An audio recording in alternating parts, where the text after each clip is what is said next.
নমস্কাৰ দৰ্শকবৃন্দ, আজি লৈ আহিছোঁ কৰ্মসংস্কৃতি শিতানৰ অন্যতম ভিডিঅ'। আহকচোন ভিডিঅ'টি উপভোগ কৰোঁ। আপোনাক এই ভিডিঅ'টোলৈ স্বাগতম জনাইছোঁ। এই বস্তুবিধনো কি আপোনালোকে অনুমান কৰিব পাৰিছেনে গাইছ? অলপমান কিবা কিবি বস্তু লৈ লৈছোঁ গাইছ, খাবৰ কাৰণে দুপৰীয়া। বুজি পাব ৰ'ব গাইছ, অলপমান আগৰ ভিডিঅ'টোলৈ ঘূৰি যাওঁ আহকচোন। গাইছ আমি এতিয়া বেছি দেৰি নকৰোঁ, কথাটো লওঁ, তাৰপিছত পৰৱৰ্তীখিনি আমি দেখুৱাই আছোঁ। গুচি ল'ব লাগিব। হয় গাইছ, গুচি ল'ব লাগিব। সকলোবোৰ A to Z দেখুৱাই আছোঁ গাইছ। আগৰ ভিডিঅ'টোত ক'ৰ পৰানো আৰম্ভ কৰিছিলোঁ, ক'তনো এৰিছিলোঁ, অলপমানতো আভাসটো লৈ লওক গাইছ। কি অধৈৰ্য হৈছে, দেখুৱাই আছেতো চব। কিছুমান নতুন ভিউৱাৰ্ছো আহিছেতো গাইছ, সেইটো কাৰণে মানে অলপমান আভাসটো দিছোঁ আৰু ক'ৰ পৰানো আৰম্ভ হৈছিল, ক'ত কেনেকুৱা। নহ'লে দেখোন একো আঁতিগুৰিয়ে নাপাব নে কি গাইছ? তোলোতা প্ৰায় বহুতখিনি হ'ল গাইছ, আৰু অলপ বান্ধিব লগা আছে, সেইখিনি বান্ধি লওঁ আৰু। তাহাঁতৰ দৰে গাইছ ইমান স্পীডত তুলিবলৈ হ'লে আমি মানে বহুত প্ৰেক্টিচ কৰিব লাগিব। দেখাত কিন্তু যিমান সহজ যেন লাগে সিমান সহজো নহয় গাইছ। অলপ শ্ল' মোশ্যন কৰি দিছোঁ, চাওকচোন গাইছ কিমান কষ্ট, একদম এক্সপ্ৰেশ্যনত গমেই পায় মানে।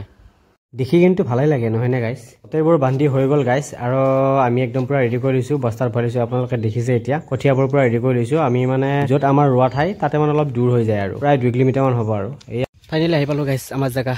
এই মাজত আছে, ভাবিছিলোঁ গাইছ ই ৰিক্সাতে লৈ আহিম, কিন্তু ই ৰিক্সা নাপালোঁ, চব ভাগে ভাগে ডিউটিত গ'ল গাইছ। আৰু আমি একদম পূৰা বাইকত আহিছোঁ গাইছ, একদম চাওকচোন। বেটাৰী ৰিক্সা মাতিছিলোঁ, আহিব নোৱাৰে 12টাৰ আগত দে। আমি এনেকৈ কৰি নহয়, আছে নহয় অপশ্যন নে কি বনা হে? দেখছি গাইছ কি চিষ্টেম। এইবিলাক লৈ আহিলোঁ আৰু সেইফালে এখন আৰু এইফালে এখন, আৰু আমাৰ পথাৰ হৈছে এইফালে, মানে তাতে যাম আমি, গুচি ল'ম। একাঠু বোকা ফালি ফালি যাবৰ কাৰণে ৰেডি হ'লোঁ আৰু গাইছ। এই ডাঙৰ বস্তাটোত গাইছ একদম মূৰত লৈ গোটাই একাঠু বোকা ফালি ফালি এই মাজলৈকে যাব লাগিব। একবাৰ অনুভৱ কৰকচোন কিমান ভাল লাগিব আৰু কিমান কষ্ট হ'ব। আহি পালোঁ আৰু দিয়ক গাইছ পথাৰৰ মাছ। একদম বস্তা ভৰি লৈছোঁ। এয়া এই চৰাইকেইটা বৰমা সেইটো চাই নিব লাগিব, ফালে এইটো চৰাইকেইটা নেকি? এইকেইটা সিফালে লৈ যাওঁ নেকি? এইটো দাঙি পেলাই লৈ যাওঁ দে। আগৰ ভিডিঅ'টোত আপোনালোকে যে দেখিছিলে গাইছ, আমি যে ওখ ওখ বস্তুখিনি এক জেগাত থৈ লৈছিলোঁ, সেইখিনি মানে অলপ এই সেইটো চাইডে অলপমান বিৰাট দ মানে। যোৱাবাৰ গাইছ এইখিনি মানে জেচিবিৰে অলপ খন্দোৱা হৈছিলে, পানী মানে নাথাকে আৰু সেইটোৰ কাৰণে। এতিয়া গাইছ বেছিয়ে দ হ'ল গাইছ, দেখিছেনে? ঠোকা পানী খাই তত নাই গা। বুঢ়া বুঢ়ীৰ সাধু কথাটো আছিল, সেয়ালৈ মনত পৰিছে আৰু গাইছ। এক আছিল বুঢ়া বুঢ়ী, নাছিল সিহঁতৰ ল'ৰা লৰি, কথাত কথাই দূৰে দিল লাগি গ'ল ঘূৰা ঘূৰি। ফাইনেলি গাইছ আমি আৰম্ভ কৰিছোঁ গুচি লোৱাৰ ফালে। কেমেৰামেন আমাৰ মনালিছাই পূৰা একদম দেখাই আছে। আমাৰ আকৌ আন্তৰিকতা ভৰা দৃশ্যবোৰ দেখি দেখি বৰমাই হাঁহিত ৰ'ব পৰাই নাই একদম। জীৱনটোৰ চালিকা শক্তি হিচাপে এইখিনিয়ে আছেগৈ আৰু গাইছ নিজৰে বুলিবলৈ। কেমেৰাৰ আঁৰত গাইছ আৰু কত কিবা কিবি চলি থাকে, কিন্তু দেখুওৱা নাযায় গাইছ। কিন্তু অলপমান আভাস এটা দি যাই আছোঁ আৰু আপোনালোকক, যি ভাবে ভাবিব আৰু। কিবা আকৌ আৰম্ভ হৈ গৈছে আমাৰ। আজি বেলেগ ৰোৱনী নাই গাইছ, যোৱাবাৰ বহুত আছিল, এবাৰ নাই, চব ভাগত নাই, বুকিং হৈ থাকে মানে। কি কৈছে ৰমাই? তাতে এইখিনি হেৰি কৰাকৈ দিছোঁ, অলপ দিব লাগিব। ৰোৱনী নাপোৱাৰ কাৰণে গাইছ বোলে আমি দুৰ্ভগীয়া বোলে, ৰমাই তাকে কৈ আছে। দুৰ্ভগীয়া নহয়, সিয়া দুৰ্ভগীয়া বুলি কৈছে। আমি বিচৰাটো নহয়, ভগৱানে যি বিচাৰে সেইটোহে হ'ব। সদায় নিজৰ হ'ব লাগে, নিজৰ মাটিত, এতিয়া লক্ষ্মী মায়ে ভাল পাব, বুজি পাইছা? এতিয়া নদীলৈ উপায় নাই আছোঁ নেকি না? এইবাৰ গাইছ কিবা অলপমান ক্লিপবিলাক ভালদৰে ল'ব পৰা নাই, পথাৰৰ মাছটো সেইটো কাৰণে। পথাৰৰ মাজত গাইছ আৰু উপায় নাই, মন্দিৰ হ'লে বেলেগ কথা নেকি? এতিয়া বোকাই পানীয়ে আছে, কচুটা ৰুই দিয়া বৰমাই দিয়া একো নহয়। মই নাখাই আছোঁ নেকি পিছে? এই দুপৰীয়া নেকি? দে আকৌ নহয় দে, পাই দে দি, মই নহয় দে তহঁতে দি। মানে গাইছ কঠীয়াবিলাক তলত দেৰি হ'ল নে আজি, সেইটো কাৰণে মূৰ ঘূৰে বাগৰি পাতকৈ নেকি? লক্ষ্মীয়ে বেয়া নাপায় বাৰু তাই। মই বাৰু নাখাই আছোঁ, এটা নাখোৱা আছে ঘৰৰ পৰিয়াল, শুনিছেনে? গৰম হৈছে গাইছ, একদম গৰম, কি যে অদ্ভুত ধৰণৰ গৰম, বেলেগ হৈ আহিছে দেই গাইছ। ফাইনেলি গাইছ আমাৰ নতুন পৰ্বতলৈ আগবাঢ়িছে। কচু ৰুব লাগে বোলে, চাউ পাত আনবা হ'ল দেখোন, চাউ পাত আনবা।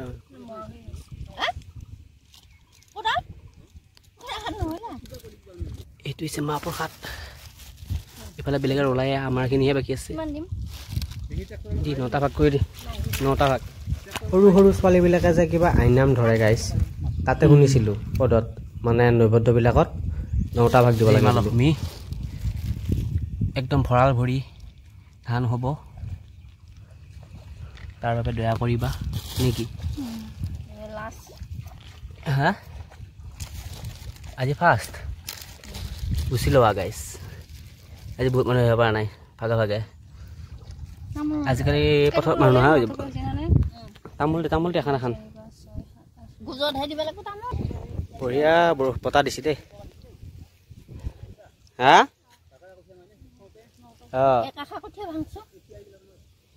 সৰু হলি সৰুকেইটা এটা বস্তাত 15 আশা আহিছে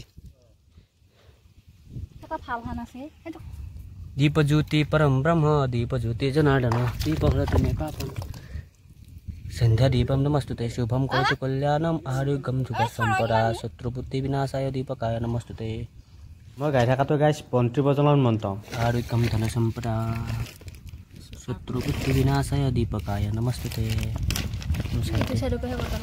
ইফালে দিদি পথাৰৰ মাজত বতাহ বুলি আছে জয় মা লক্ষ্মী জয় মা আহিলে একবাৰ হৈ গ'ল আমাৰ আৰু এটা ৰুব আছে মেইনকৈ এইফালে গাইছ পথাৰ বোকা মজা বোকা হৈছে এইখিনি ভৰি সোমাই যায় একদম ইছ এই আমাৰ এটা গোজ দিব তেল কিন্তু দিব লাগিব মহালক্ষ্মী হ'ব বগা ফুল হালধীয়া হালধীয়া বিষ্ণুৰ হেৰি প্ৰিয় নহয় হালধীয়া আহিছিলে মনৰ পিছে মনত আছেনে আইনামটো নৈবেদ্য আগবঢ়োৱাটো যে সেইটো আপুনি যদি জানে কমেণ্টত লিখি দিব দেই তেল সিন্দুৰ দিব লাগে দেই গাইছ তেল সিন্দুৰ দিব লাগে আগতে গোটাইগিলা গোটাইখিনি ধৰি ল'ব লাগে ধৰি লৈ সিংকে লগাই দিম কিংকে হ'ব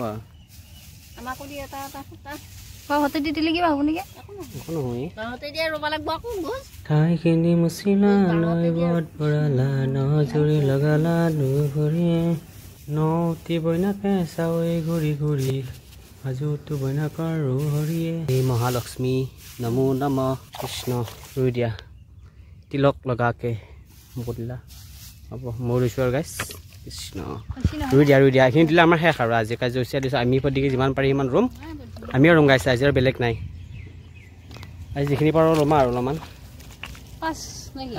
5টা গছ চাৰিওফালে দি দিয়া আপোনাৰ পৰা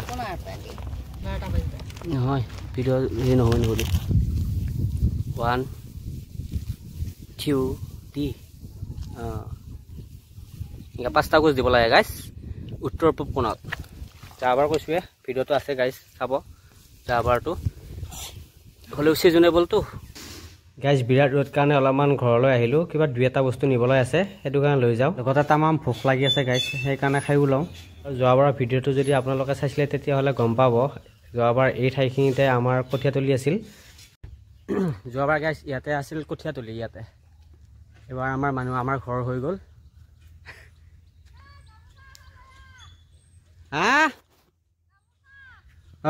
গামোচা লাগে বোলে গাইছ তোক লাগি নেকি তোক লাগি লাগে নে কাক লাগি লাগে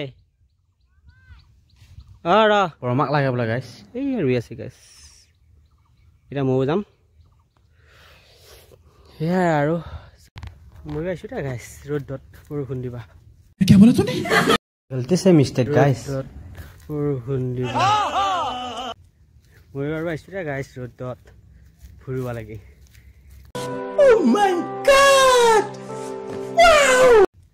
মই আৰু আহিছোঁ দে গাইছ ৰ'দত ফুৰিব লাগে সিহঁতে ৰুই আছে একলা বেয়া লাগে নহয় এইগিলা আমাৰ এইগিলা মূৰত পাগৈ মাৰিছোঁ গাইছ আৰু এইখন বৰমাৰ কাৰণে লৈছোঁ বিৰাট ৰ'দ পথাৰৰ মাজত ইফালে একো নাই এই যে বোকা ফালি গৈ থকা শব্দটো শুনি যে কি মজা লাগে নহয়নে গাইছ আপুনি বাৰু ভাল পায়নে কঠীয়া ৰুই ভাল লাগছে না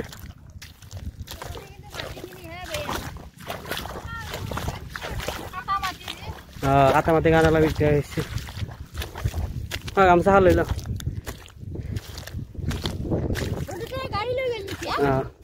বোকা ফালি আহোঁতে গাইছ আধা ভাগৰ লাগে আৰু সেইকেইটা অলপ মোৰো ৰোৱা আৰু না এনেই বতাহ এটা বলি আছে ফুৰকে সেইটো নিলে ভাল আছিল একদম মূৰত লৈছে ৰ'দটো যেতিয়া মূৰৰ ওপৰত থাকে তেতিয়া কিমান সময় হয় গাইছ আপোনালোকে জানেনে আগৰ দিনত মানুহবিলাকে যেতিয়া ঘূৰি নাছিল তেতিয়া এইবিলাকৰে সময় নিৰূপণৰ এটা মাপ আছিল কৃষ্ণ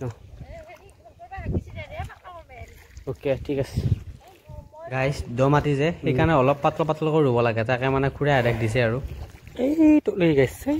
কিমানলৈ পাৰি নাজানো আৰু গাইজ কিন্তু ৰুই যাব জিবিৰ দ্বাৰা মাটি কটা আছিলে যে গাইজ সেইকাৰণে ঠায়ে ঠায়ে ওখচাপৰ হৈ আছে গাইজ সেই অনুপাতে কঠীয়াবোৰো মিলাই মিলাই ৰুই থকা হৈছে গাইজ তেতিয়া যে কথাটো মুখৰ পৰা এনে ওলাই গৈছিল এতিয়া চাওক বতৰটো কি ধুনীয়া মানে বৰষুণ বতৰ কৰি লৈ আহিলে সঁচাকৈ কৈছোঁ গাইজ কি বঢ়িয়া বতৰ চাওকচোন আগে পিছেও নিয়ম এটা আছে গাইজ যিমান ৰ'দ হ'লেও আমাৰ যেতিয়া এইখিনি ৰোৱা হয় তেতিয়া বৰষুণ দিবই মানে ফাইনেলি গাইজ মোৰ আটাইতকৈ ভাল লগা সময়খিনি আহি গ'ল